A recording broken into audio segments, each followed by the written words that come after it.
do Senhor, mas às vezes Ele diz não. Mas nós cremos num Deus que sabe o melhor para nós. E é um Deus que sabe e que tem o melhor para a nossa família. Eu estou ouvindo um estrondozinho aqui no microfone, é isso mesmo? Pode abaixar só um pouquinho? Muito obrigada. Vamos orar. Querido Deus, mais uma vez nós estamos aqui diante da Tua presença para te suplicar que o Senhor fale nesse momento. Que agora, ao abrir a Tua palavra e meditarmos nela, que o Senhor fale profundamente as nossas necessidades. Pai amado, que não para falar de mim, mas porque o Santo Espírito venha falar através das minhas palavras. Que o Senhor venha restaurar a nossa vida. Amém. Proteger, Senhor, que os teus santos anjos estejam ocupados em nossa casa, protegendo a nossa língua e abençoando os nossos lares. Pai amado, mais uma vez nós te suplicamos que fale ao nosso coração e nos ajude a entender os teus planos para a nossa vida, em nome de Jesus. Amém. Vamos lá. Vamos abrir lá em João, capítulo 2.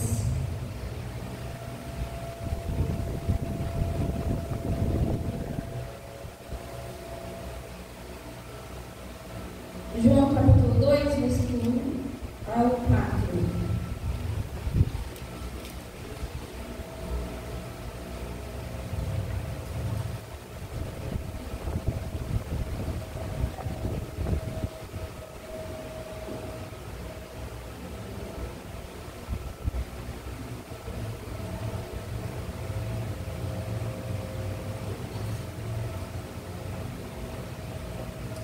Vamos lá.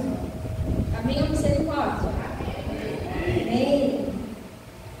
3 dias depois houve um casamento em Caná da Galileia, e a mãe de Jesus estava ali. Jesus também foi convidado com os seus discípulos para o casamento. Tendo acabado o vinho, a mãe de Jesus lhe disse: eles não têm mais vinho. Mas Jesus respondeu: por que a senhora está me dizendo isso? Ainda não é chegada a minha hora. O primeiro milagre de Jesus foi em um casamento. Jesus salvou a festa daquele casamento. O vinho era extremamente importante no casamento. E Jesus foi convidado para esse casamento. E estando lá, celebrando o casamento com os demais convidados, o vinho acabou. O texto diz que Jesus foi convidado e isso fez toda a diferença. Sabe por quê? Sabe por quê? Porque as dificuldades chegam na casa dos servos de Deus. As dificuldades chegam na casa onde Jesus está. Há problemas na casa onde Jesus está? Não tem. Acabou o vinho. Mesmo Jesus estando presente, o vinho pode acabar. Há uma ilustração de 2 amigas conversando, e uma amiga pergunta assim: o que aconteceu? E ela disse: terminei tudo com o Roberto.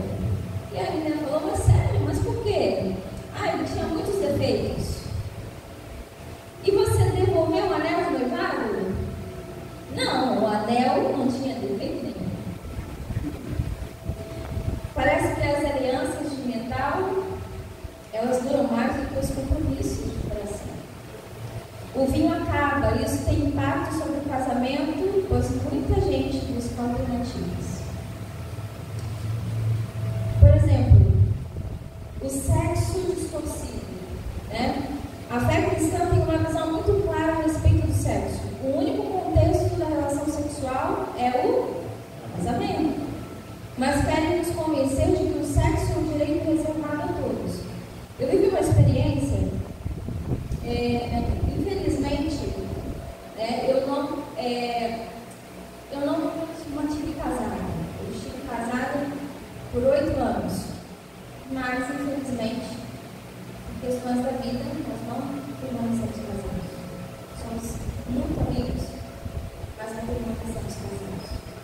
Isso, para mim, que sou uma pessoa cristã, que cresceu com esse pensamento de que o casamento é para sempre, foi um impacto estrondoso na minha vida. Eu me sentia muito indigna, pequenininha assim. Claro que também houve muito julgamento das pessoas, porque ninguém está ali dentro com a gente. Nós estamos dentro ali do lar, diariamente, convivendo com as circunstâncias, mas ninguém sabe, só Deus sabe. E aí, houve uma quebra. Porque imagina, Jesus, o primeiro milagre que Jesus fez foi dentro de um casamento. Então você entenda a importância que há nessa instituição. O casamento é extremamente sagrado. Jesus vê o casamento como algo sagrado, que não deve ser rompido. E para alguém cristão que acredita nisso, é extremamente doloroso. Mas agora o que fazer quando algo tão importante acontece e você se vê distante daquilo que você criou a vida inteira? Porque para mim foi exatamente assim. Houve uma quebra. E aí quando eu orava a Deus, eu pedia perdão várias vezes. Senhor, eu precisei tomar a decisão, o Senhor sabe os porquês. Eu sei que é para sempre. E por isso me mantive tanto tempo, mas eu não conseguia mais. Então, houve algo incrível. O nosso Pai Celestial é extremamente misericordioso e amável. Ele tem carinho conosco. E há coisas que nós não podemos mudar, infelizmente. Escolhas que fazemos na vida que nós não podemos mudar. Mas, para essas pessoas como eu, que houve essa quebra, ele pode restaurar. Eu creio nisso. Ele pode restaurar. Aqui, e qual foi a experiência? Logo em seguida, ao término do meu relacionamento, eu fiquei muito triste. Eu não sabia bem o que fazer com todos aqueles sentimentos. E eu fui procurar ajuda com uma psicóloga. Só que financeiramente eu não tinha condições de pagar uma na mesma fé que eu. E então, ela me fez uma pergunta. Ela não era cristã e ela me fez uma pergunta. Você ainda acredita, depois de tudo que você viveu, você ainda acredita que precisa realmente casar? Para ter uma vida sexual ativa, você precisa realmente casar? Eu disse, eu acredito.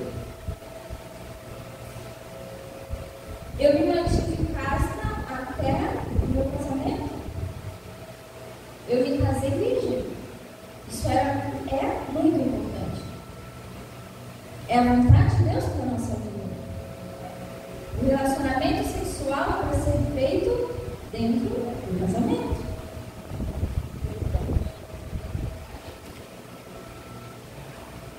O mundo vê as coisas de uma forma totalmente diferente de nós. Nós andamos na contramão do que o mundo diz. Eles nos querem nos convencer de que o sexo é um direito reservado a todos, indiscriminadamente. Dizem que a fé cristã reprime a sexualidade. Eu ouvi muito isso. A sua fé reprime a sexualidade. Você não tem liberdade. É a tal da liberdade que nós conversamos ontem.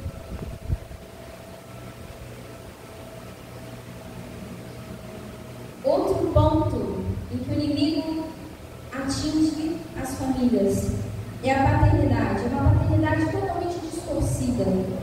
A permissividade. Todos os dias eu lido com crianças que vivem essa situação. Crianças mimadas, que têm tudo que querem, sem nenhuma restrição. E na realidade elas dominam a situação. Elas dominam o lar. E aí o inimigo olha para aquela situação e pensa: é aí que eu vou mexer, é aí que eu vou destruir. Começa lá no pequenininho. Sabe, queridos, o amor foi distorcido e se tornou um ídolo egoísta. Nós vemos aí nas redes sociais, nos filmes, a forma de amor que é vendida, que é muito distante da realidade. Cristo diz que nos últimos tempos o amor verdadeiro se esfriaria de muitos. Esse amor verdadeiro, esse amor que é construído, o mundo não prega. O mundo prega esse amor das paixões, esse amor avassalador que não é amor. Porque o amor é construído dia a dia, nas lutas, nas dificuldades, e sempre ao lado de Jesus. O mundo em que Jesus nasceu era pervertido, e a mensagem de Cristo defendendo a pureza e a santidade contra a imoralidade sexual contrariava a cultura da época. No meio do caos moral, Jesus reafirmou o modelo bíblico de casamento. Isso nos mostra que nossa visão de casamento e família deve ser a Bíblia e não a cultura. A cultura diz que você pode se relacionar com quem você quiser, do jeito que você quiser. Mas não é assim que a Bíblia fala. Não é assim que Jesus mostrou para nós como seria, para que nós pudéssemos ser felizes. Isso é para nos podar, para dizer que a gente não pode nada, que a gente não tem liberdade. Não, é para que nós possamos ser felizes. Maria disse a Jesus: eles não têm mais vinho. Na hora da crise, precisamos recorrer à pessoa certa. Sabe, em um dos aconselhamentos que eu tive, eu procurei pastores. E aí eu falei para o pastor, um desses pastores que eu aconselhei, e eu falei assim: pastor, eu orei muitas e muitas vezes, de madrugada, eu clamei ao Senhor. E por que não? Por que não foi? Por que não deu certo? E aí o pastor disse: há coisas que Deus ouviu o seu choro, ouviu o seu clamor, ouviu as suas orações, mas há coisas que só vamos saber no Senhor. Mas muito disso, às vezes as coisas não saem como nós queremos que saiam, mas muito disso acontece pelas escolhas que fazemos. Sabe, como eu disse há uns dias atrás, eu cresci num lar totalmente desestruturado. O carinho, o amor, o afeto era muito escasso. As palavras de afirmação, o abraço, era algo extremamente raro. Quando eu fiquei doente, e aí a fibromialgia tomou conta e eu ficava muito debilitada, muitas horas, às vezes dias, sem conseguir se levantar. Eu precisava escorar os braços para poder ficar sentada, porque doía muito os braços. Precisava de ajuda para ir ao banheiro, para tomar banho, às vezes, quando as pernas travavam. Era extremamente difícil. E eu sentia muitas dores. E a minha mãe, nessa época, ela não acreditava que era real. Porque eu fazia um monte de exame e estudava, não saía nada.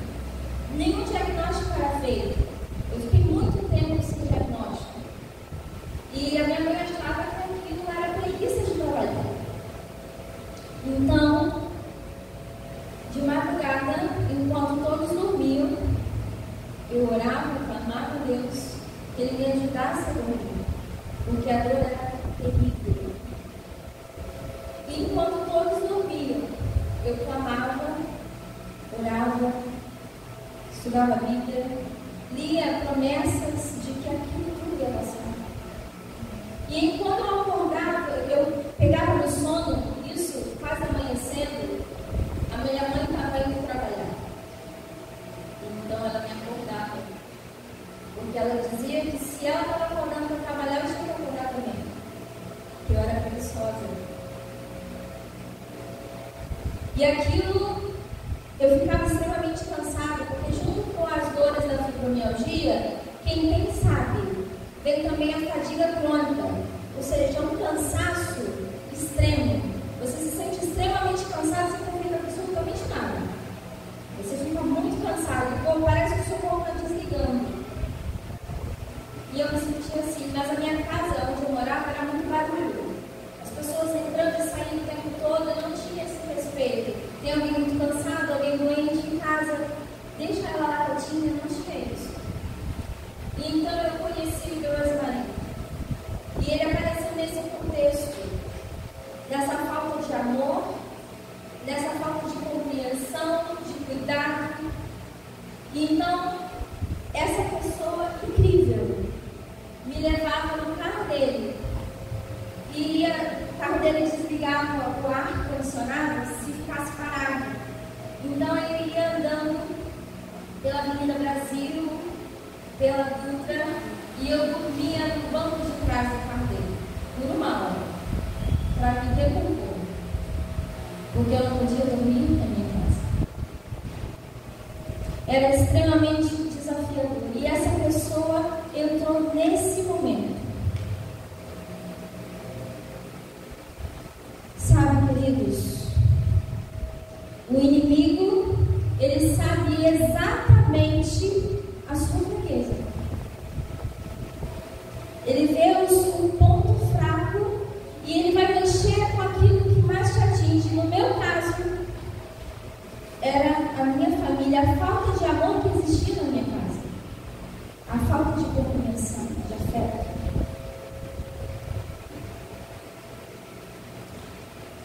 No contexto aqui da nossa história, lá em João, capítulo 2, versículos 5 a 8, a gente vai ler sobre a obediência.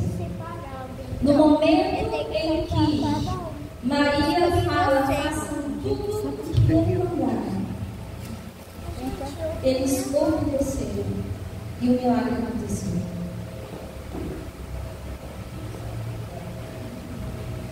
Sabe, lá no capítulo 2 de João, versículo 5, vamos ler. Então ela falou aos serventes: façam tudo o que ele disser. Estava ali 6 potes de pedra que os judeus usavam para purificações, e em cada um cabiam cerca de 100 litros. Jesus lhes disse: encham de água esses potes. E eles os encheram totalmente. Então lhes disse: agora tirem um pouco e levem ao responsável pela festa. Eles o fizeram. Quando o responsável pela festa provou a água transformada em vinho, ele não sabia de onde tinha vindo, por mais que os serventes que haviam tirado a água soubessem. Chamou o noivo e lhe disse: todos costumam servir primeiro o vinho bom, e quando já beberam muito, servem o vinho inferior. Você, porém, guardou o melhor vinho até agora. Quando Jesus é convidado para dentro do seu lar, pode acabar o vinho, mas no relacionamento com Ele, fazendo tudo que Ele mandar, tudo pode ser restaurado e ficar bem melhor.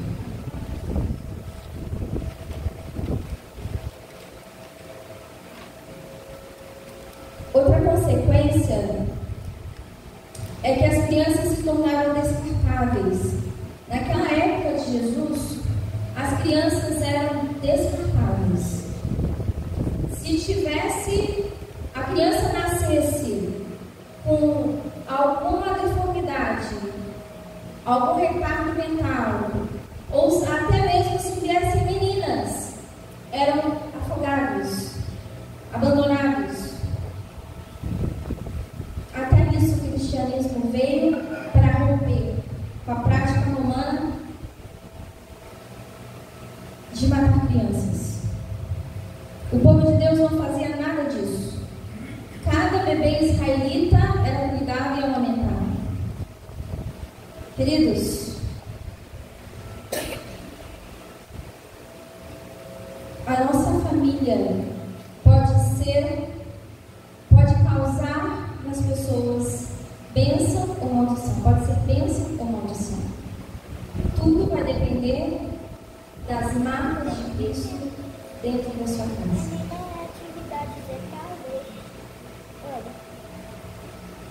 Aqui nesse texto, a gente encontra a obediência a Jesus.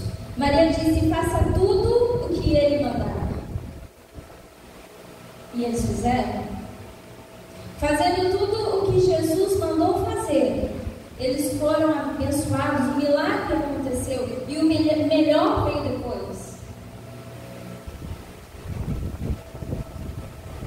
Nas primeiras semanas, aqui conta uma história, mas eu vou contextualizar. Todos os dias, eu lido com crianças na sala de aula com muitas dificuldades de obedecer. Nossa! Hoje mesmo eu falei com um pai de aluno. Eu falei assim: olha, hoje ele não bateu em ninguém. Ele gosta muito de bater. Hoje ele não bateu em ninguém, mas eu tive que falar com ele umas 20 vezes para ele me obedecer. Muito desobediente. Finge mesmo que não ouve, vai e faz o que quer. Mesmo criança, já revela uma tendência humana, a resistência em obedecer. Precisamos obedecer e fazer o que Jesus manda, mesmo que isso vá contra a opinião da maioria. Para o mundo, nós somos loucos, fanáticos. Eu já ouvi muito isso. Que fanatismo é esse? Por que você escolheu viver dessa forma?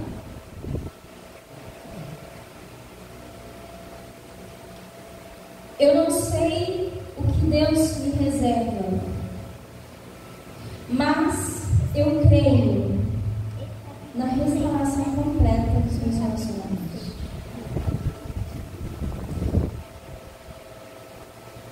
Como eu disse a vocês, do relacionamento com a minha mãe. A minha mãe fez coisas horríveis comigo ao longo dos anos. E hoje nós temos um relacionamento emocionante também.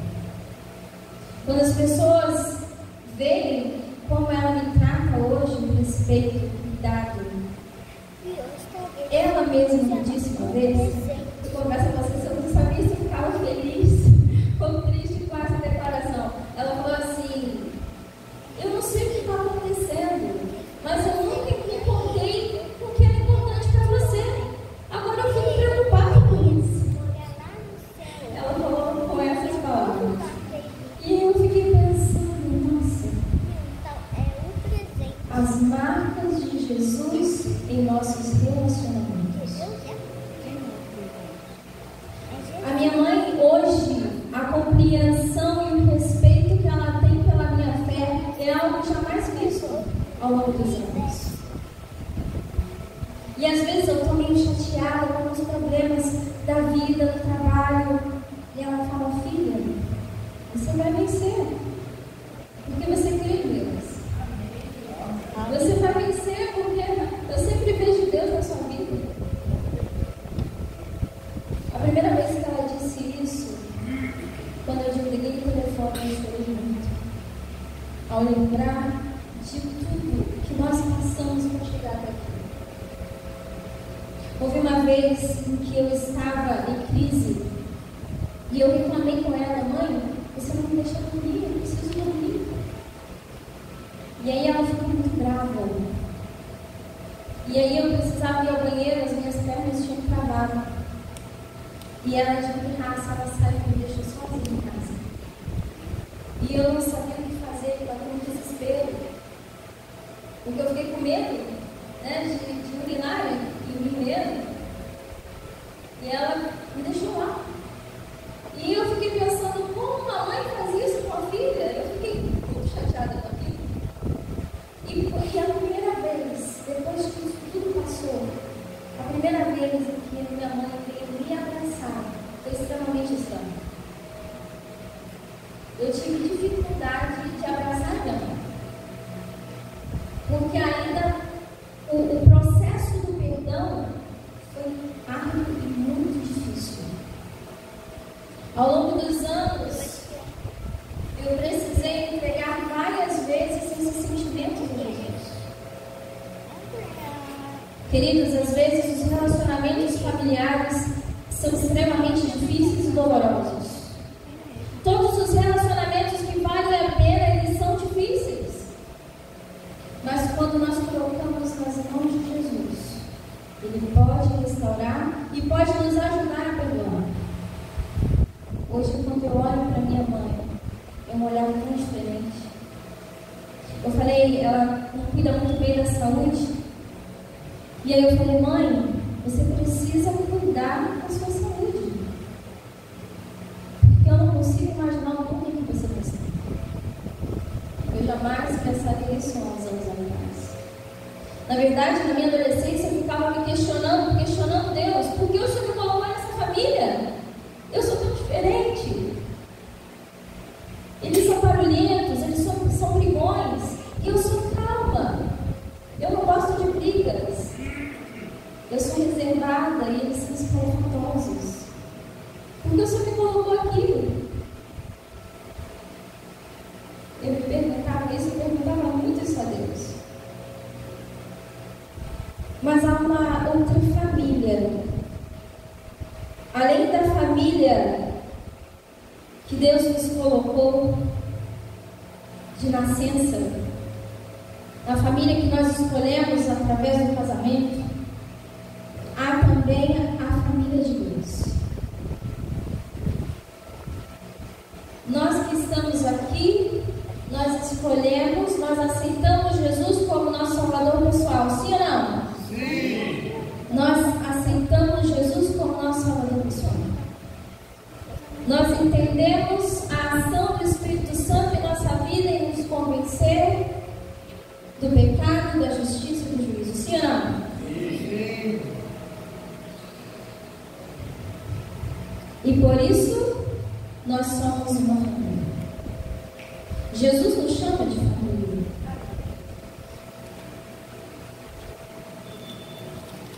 Quando Deus anunciou seu plano a Abraão, Ele disse: em ti serão benditas todas as famílias da terra. A família de Abraão tinha ou não tinha problemas? Tinha problemas. Abraão cometeu um erro ao precipitar as coisas com Agar. E Deus restaurou a sua família. E Deus disse que em ti serão benditas todas as famílias da terra. A partir de Abraão. É curioso observar que, do começo ao fim de sua história na terra, Jesus se importa com a família. Ele começou seu ministério em um casamento, e quando vamos à cruz, em João 19, 25 a 27, vemos uma cena emocionante. No último momento da vida de Jesus, ele se preocupa com a sua mãe. E lá, ele colocou a sua mãe sob a responsabilidade de João. Ele estava lá na cruz do Calvário, estava quase morrendo. E naquele momento, a dor dele não era importante, o mais importante era a sua mãe. Muitas vezes, nos relacionamentos, a preocupação é somente consigo mesmo. As necessidades do outro não importam. E aí a sua necessidade e a minha necessidade fica acima. São relacionamentos egoístas. Jesus mostrou que tipo de relacionamento nós devemos ter. A preocupação com o outro, o cuidado com o outro, o que é importante para o outro. Jesus não queria deixar sua mãe desamparada, e por isso ele pediu que João cuidasse dela. Ao final desta mensagem, eu quero fazer 2 convites. Sabe, Jesus ainda salva casamentos e famílias hoje. Eu creio nisso. Você crê nisso? Se você olhar a genealogia de Jesus, vai encontrar mentirosos, adúlteros, assassinos. A história da família de Jesus era uma bagunça só. Mas tudo muda quando Jesus chega. Se sua família foi tocada pela tragédia, pela tristeza, pelo pecado, por relações destruídas, Deus sabe redimir histórias. Ele é mestre nisso.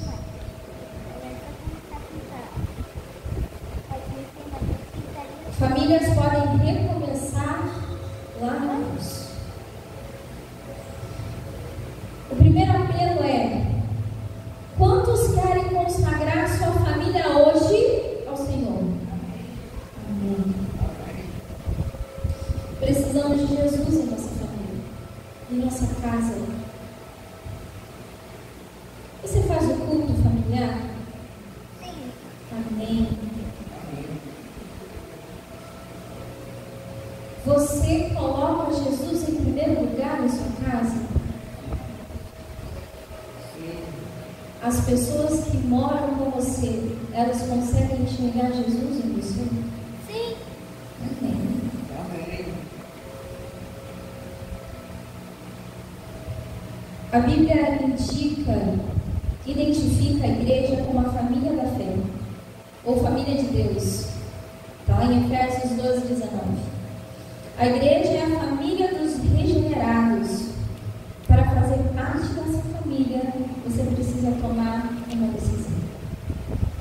Nem todo mundo é filho de Deus. Nós precisamos nos tornar filhos de Deus. E recebendo Jesus, crendo em seu nome e sendo guiados pelo Espírito Santo de Deus. Jesus se refere aos seus seguidores como sua família. Essa é a nova família de Deus.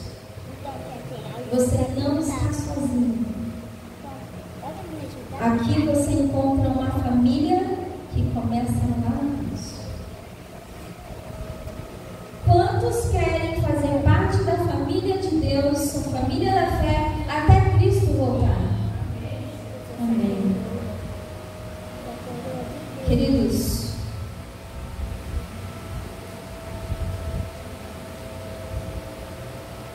independente das escolhas que fazemos,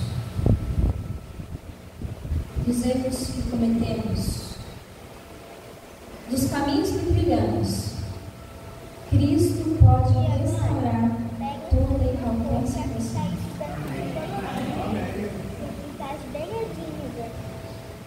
Nesse momento eu vou cantar um louvor sobre alguém